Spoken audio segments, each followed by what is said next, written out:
Welcome to Unlocking Childhood, coffee and conversations with early childhood experts and real-life parents to explore the importance of quality early childhood care from birth to 5 years of age. We will cover topics such as sleep, nutrition, emotional and behavioral regulation, the importance of play, and the well-being of parents.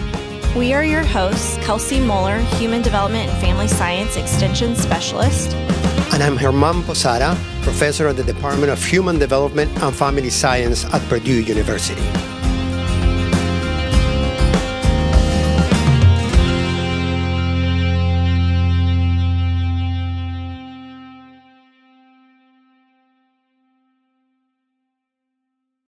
Well, welcome back, everyone, for another episode of Unlocking Childhood. Today's conversation will be about nutrition, mealtime, and the important role that parents play in developing healthy eating habits for their children.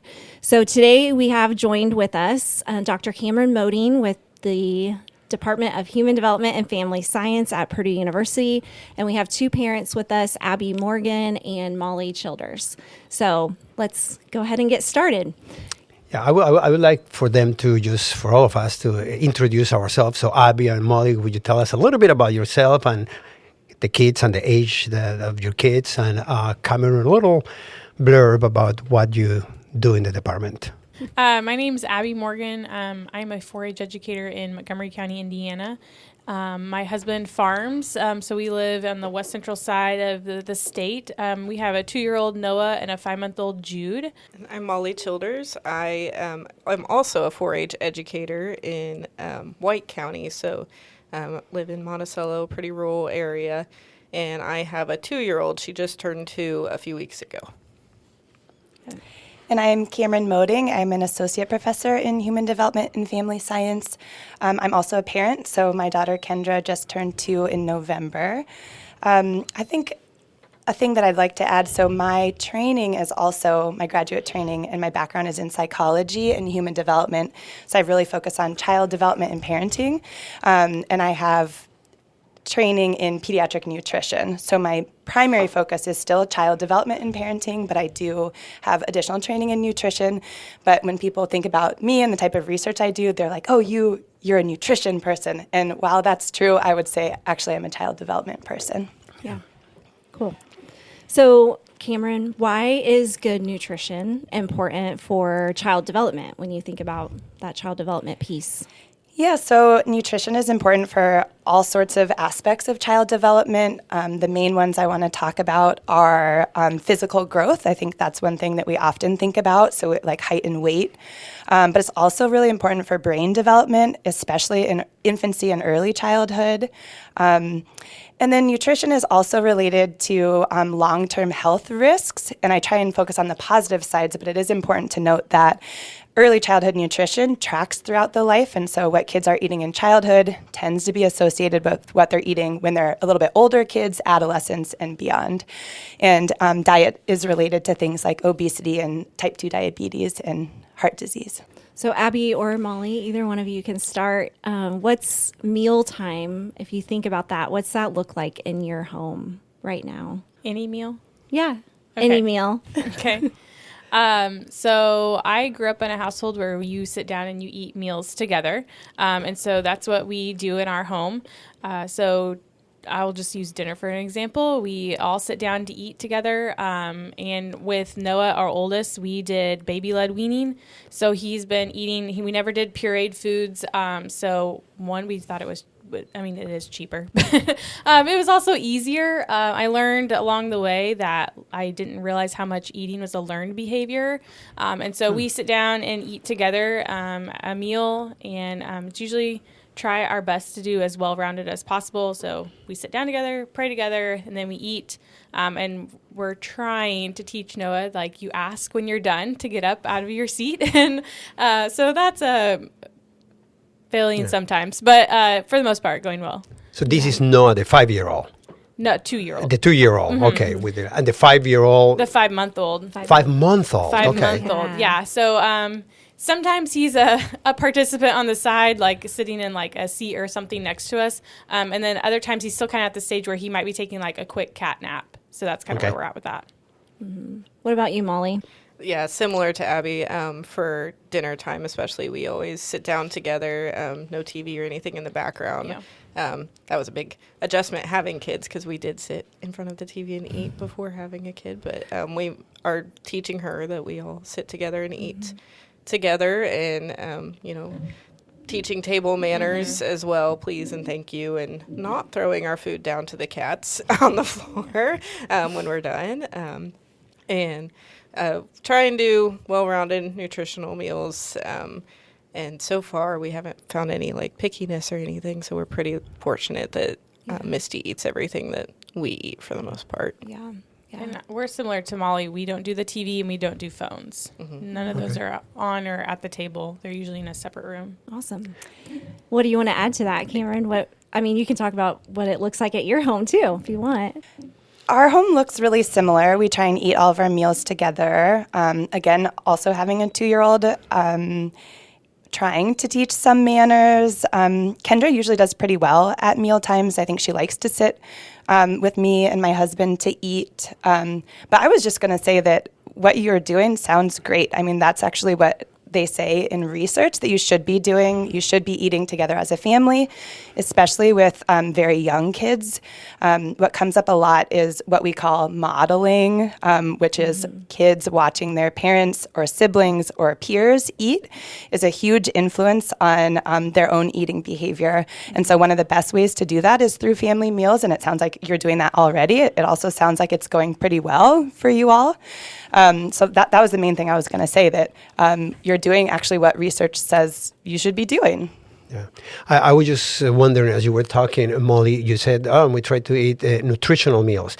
So what do you mean by nutritional meals? And this is for all of us, and Cameron too, and Abby too. So what is it that you have for dinner? Or? Yeah, we always have a protein, and try and include a vegetable in there, fruits, which I know can be high in sugar, but I feel like at this age it's probably not too bad for her.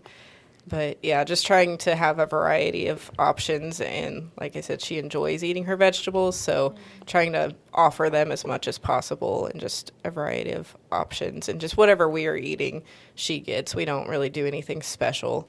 And she'll usually eat everything on her plate that we offer her. We're the same. We have an added layer of complexity because Noah, our oldest, has food allergies. So we've had to switch up how we eat. And because I kind of like Molly, early on, I was like, we're not doing separate meals for him and us. And so we all eat the same thing. So we've had to switch up some of our things. Like if we have pastas, we'll do like spaghetti squash instead, or we'll do gluten-free noodles for that type of thing. But yeah, we all eat the same things. Usually it's a vegetable, a protein, a fruit, that type of thing. Mm-hmm.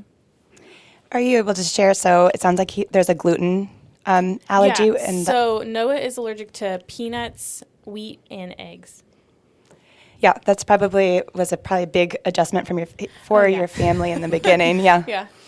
Yep. Well, one of the things I think that's important to talk about is in all of these cases, feeding sounds like it's going pretty well, but that's not always the case. And so I want to address that point too for parents that are listening. They're like, gosh, this is like, these parents have this ideal setting at home, because more often than not, that's not the case. I can share I didn't have that. Yeah, that sounds great.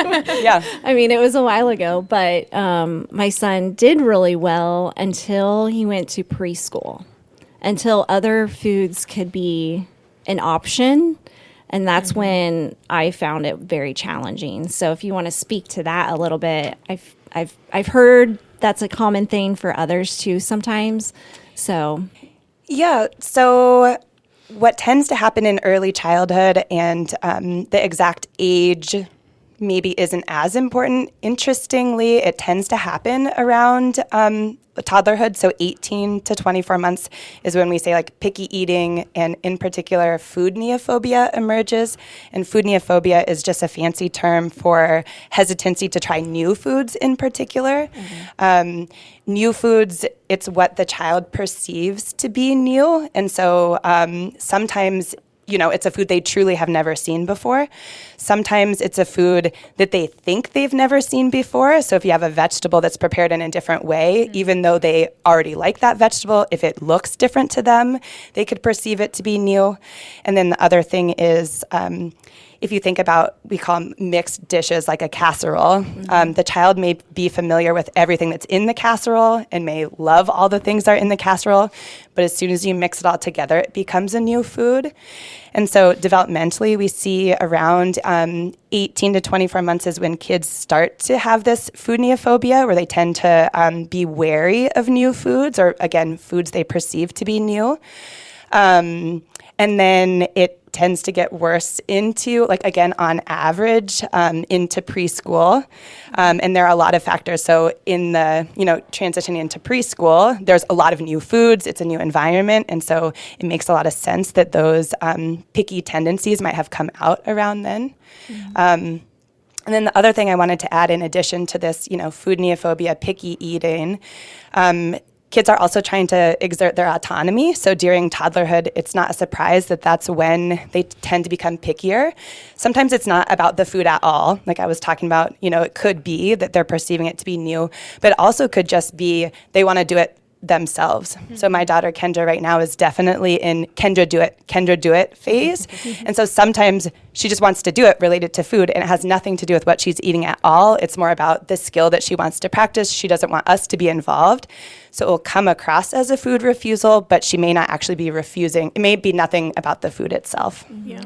How did that go for you guys with the 2-year-olds, Abby and Molly? Does that resonate to you, what Kameron is saying? I mean, do your kids trying to assert their autonomy? I think Noah's always trying to assert his autonomy. Okay. We get a lot of by myself. That's what he says. But for him, like when we send him to daycare and stuff, because of his food allergies, we send his own food. So he's not, I don't know if it makes a difference, because he's not like getting exposed to new foods because he can't eat what other kids are having right now. And he doesn't know any different. But Molly and I were just talking on the way in, like at some point he's going to know there's a difference, like in what other kids can have and he can't have. And I'm like hoping by then that he'll understand like what an allergy is and why he can't have certain things.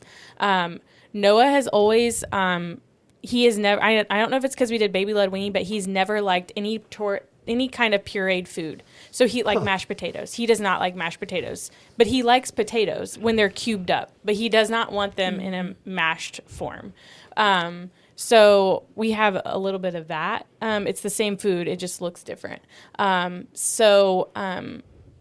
as far as like the autonomy thing, I think we're starting to see it, like especially with like getting out of his chair, and it's not as, I don't think he just as quickly gobbles things up as like he normally would, but he still will usually eat it. It's just very weird. If it's on his plate, sometimes he won't eat it, but if we take his plate away and just like set it down like one at a time on the table, then he picks it up and eats it. It's the same food. It just not on his plate. Sometimes we just have to show, like, we'll take a piece off of her plate and eat it, and then she's like, oh yeah, I like that now because mommy and daddy ate it. Yeah. Well, that's modeling again. I mean, it's that fancy term, but it can be as simple as taking one bite, or it could be everyone at the table has the same plate. And so all of those things, like seeing what parents are eating, what siblings are eating, and then what peers are eating. If other people are eating it, then kids are more likely to eat it themselves too. Yeah. So, Kameron, I had a question for you. It has to do with, we're talking about kids from 0 to 5 years of age. And then what about that? You referred to this sort of developmental transition at 2 years of age. They become a little bit more autonomous and perhaps picky eating. Or, could you talk a little bit about that, a little bit on the preschool years, early years, like 6 months, 9 months, the transition to solid foods and all? Yeah, so it's recommended to start to introduce solid foods. We call it solid foods, but it's basically any food that's other than breast milk or formula. So solid doesn't necessarily mean like a cracker or something that the texture is related to it being solid. It truly is anything other than breast milk or formula. But parents tend to introduce solid foods anytime between about 4 and 6 months of age. And the way that I like to think about it is that families are gradually introducing their kids to the diets that they eat like in their household. And so, as you know, when you have young infants, they're not, actually, they tend to eat more than toddlers, which we can talk about in a minute. Just their energy needs are greater, actually, than toddlers, and toddlers tend to slow down in terms of what they need because their growth has slowed, which you were just talking about. Your toddlers maybe aren't eating as much as they did when they were babies. But as you're starting to introduce solid foods, if you're doing baby-led weaning, you're trying to introduce the child to flavors, not necessarily one at a time. That used to be a recommendation that you'd introduce one thing and then monitor for food allergies and monitor whether they liked it, and then you would try it again. The guidance has sort of changed where now you just have to be aware of what your child is eating, be very intentional about introducing high allergen foods at the beginning of complementary feeding. So early and often is now the recommendation for things like peanuts. But yeah, it's slowly introducing them to what your family is eating. And as they get used to more flavors and textures, you go from, trying little bits of foods to actually serving what your family is eating for a meal that night or, throughout the day. Yeah. Can we talk a little bit about when the refusal of food or possibly that picky eating and the parent is just like really challenged and doesn't really know how to handle that? How's the best way to handle those situations that might get stressful around food? Because I think that's a common challenge for folks too. Yeah, I think as a parent, it's really stressful when, especially if your baby used to eat a bunch of foods and then they start to experience this picky eating during toddlerhood, combined with their growth slowing, so they're not eating as much. Like, that's quite alarming, especially when you're like, they're a toddler, they're eating way less than they did as a baby. It's important to remember that those are all typical, normal things that happen in development.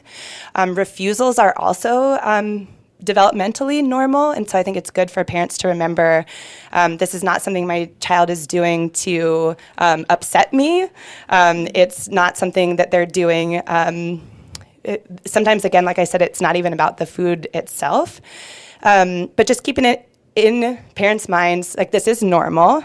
And some of the advice that I think we tend to give is, it's based on Ellen Satter's division of responsibility.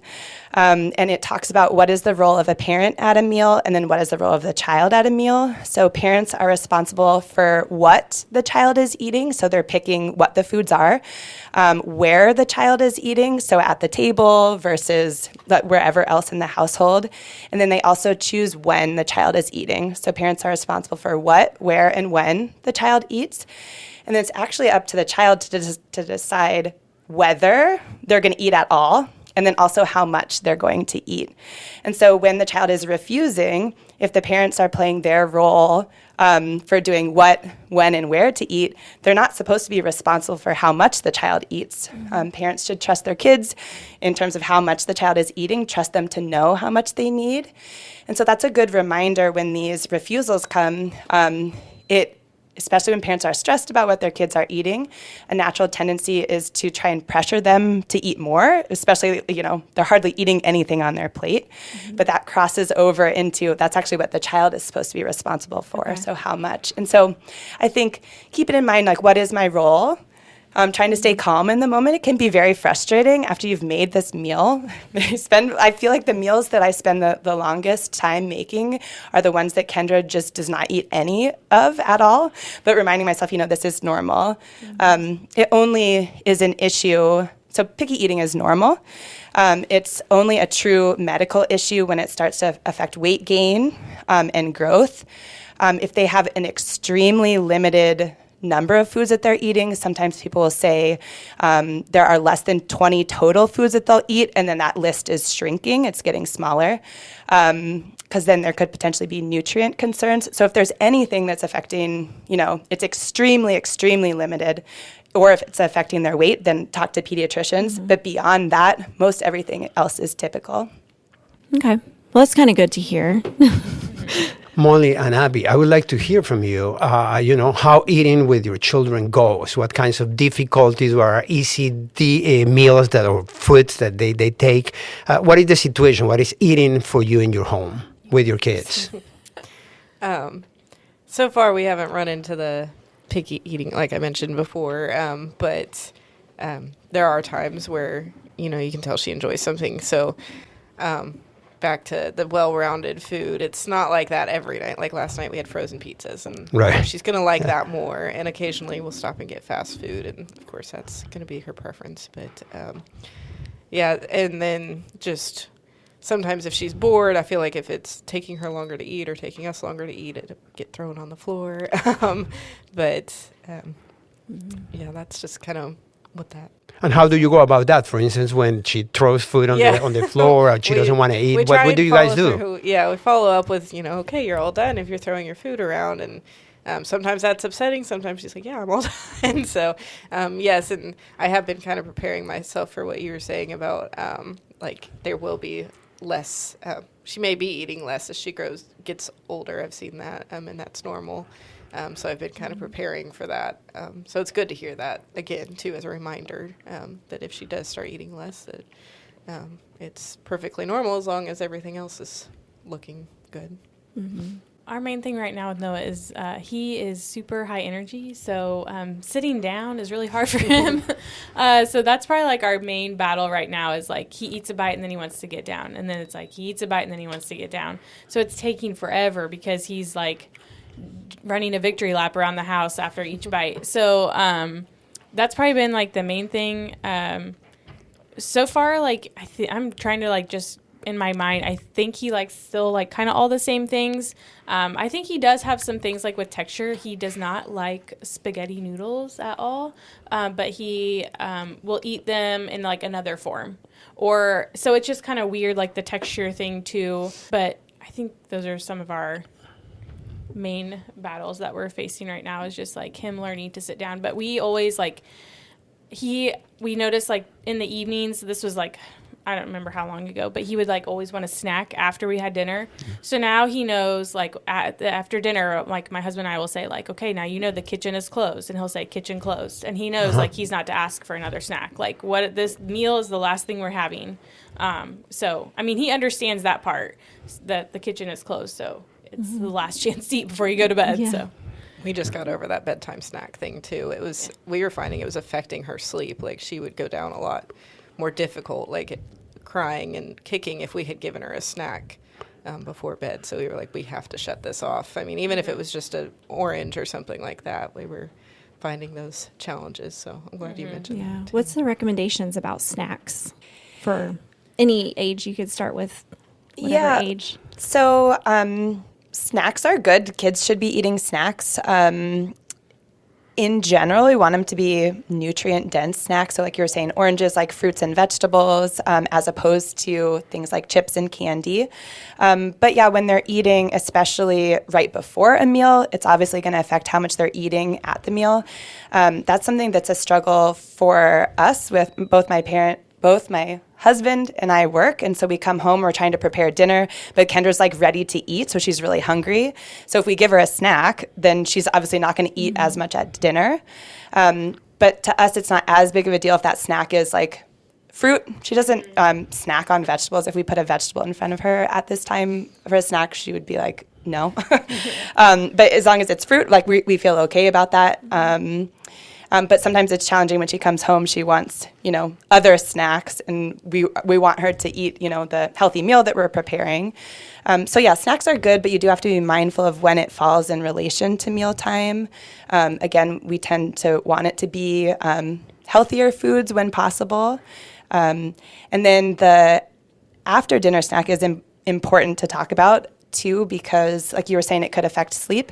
But also, if kids learn that they're going to have a snack after dinner, it's usually something that they tend to really prefer. And so if they know that they're going to get a snack no matter what, if the kitchen is not closed after dinner, then they know that they can have that snack. And then they're smart. They know like, okay, well, I don't want this casserole. Like I know that I'm going to get whatever after dinner. And so it's hard as a parent sometimes to set up those boundaries, especially if, so say you have the kitchen is closed, they hardly eat anything at dinner time, then you may worry that they're hungry at night, and you know, there's different things, like it's hard to set that boundary, but it sounds like you both have done that. Was it hard at all to set that boundary, especially if they're not eating as much at dinner? Do you worry about them getting hungry? I don't think it was hard to set the boundary. Noah's just a funny like, so when I like just said the words kitchen closed, like he thought that was like, I don't know, he understands what it is, and so he like now he'd be like, kitchen is closed, and then in the morning he says kitchen open, and I never taught him that. He just is like, he learned it along the way. I never said those words, but he'll be like, kitchen is open. And I think what we struggle with the most right now is we just put them in daycare for the first time in January, and they eat lunch at 10:30 in the morning. And so, yeah, by the time I pick him up from school, he's like ready to eat his arm off. And so, like, we'll have like what we call it a car snack. And so he'll eat on the way home, and like my goal is like if I could just, that could be the last time he eats a snack before, but then you get home and he wants an orange, and so then I'll be like, well, buddy, like maybe let's eat this orange with dinner. And sometimes that's a meltdown, and sometimes it's not. And so it really depends. It wasn't too bad, but like the snacking, especially since they started daycare, the snacking from like basically by the time he wakes up from his nap at daycare to when we get home or when dinner is kind of hard right now.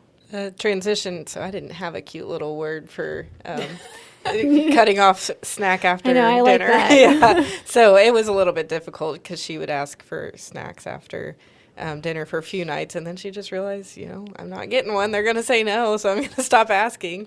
And then as far as snacking during the day, I mean, she also goes to daycare full time, and they do a morning snack and an afternoon snack. So usually we're pretty good about not needing a snack before dinner because she's had one after her nap at school, or if she does ask for one when we get home, I'll say dinner soon, and she picks up on that. She's like, okay, dinner soon. So we're pretty good there.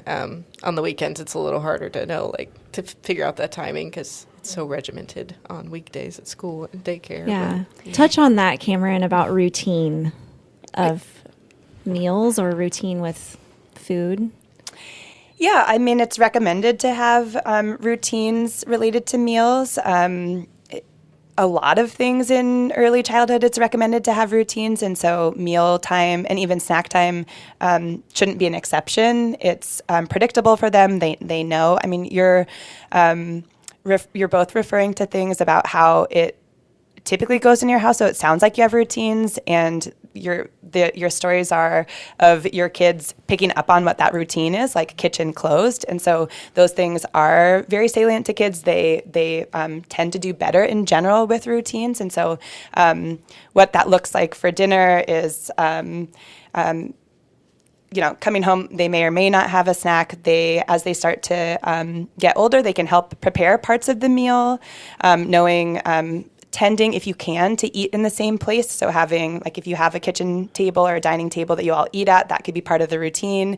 You had talked about things you do prior, so a prayer, or sometimes families have, like, especially as they start to get older, like questions for, to talk to their kids, like, sometimes, how was your day? But then there's the whole family dinner project where there's 100 alternatives to asking that, but making that part of the routine too.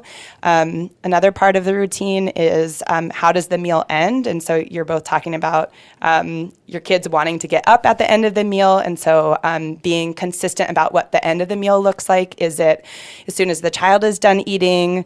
Are they allowed to get up, or are they supposed to wait till everybody else is there? So the whole thing could be part of the routine, and the big thing is just to be consistent. Yeah.